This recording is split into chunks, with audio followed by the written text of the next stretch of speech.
100 days છે તો હું મારા મનથી એક વસ્તુ ફિક્સ કરીશ કે આઈ વિલ ટેક, જો હું બિગિનર છું તો I will take 10 days to prepare one subject.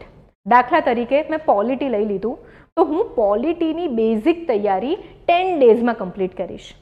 Okay, after that I will take 3 days. શેના માટે હું 3 days લઈશ? પોલિટીના કરંટ અફેર્સ આખા વર્ષના topic wise current affairs complete કરવા માટે.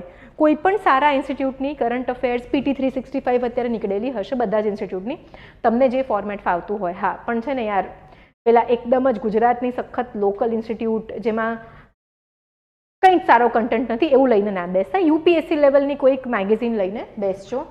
અહીંયા બેઝિક, હવે જો પોલિટી કરીએ છીએ તો આપણે M લક્ષ્મીકાંત સરની બુક કરવી પડશે. કરંટ અફેર્સ કરીએ છીએ તો તમે શૂન્યના લઈ શકો, વિઝનના લઈ શકો. મને આ બે ફોર્મેટ સારા લાગે છે. દ્રષ્ટિના પણ લઈ શકો. મને દ્રષ્ટિનું ફોર્મેટ થોડુંક કોમ્પ્લિકેટેડ લાગે છે. અને પ્લસ 2 days ઇન બિટવીન આપણે આપવાના છે. જે પણ આપણે ટેસ્ટ આપી છે, જે પણ આપણા ડાઉટ્સ છે એનું એનાલિસિસ માટે, અને ક્યાં ભૂલ પડે છે એ શોધીને એને આયન આઉટ કરવા માટે.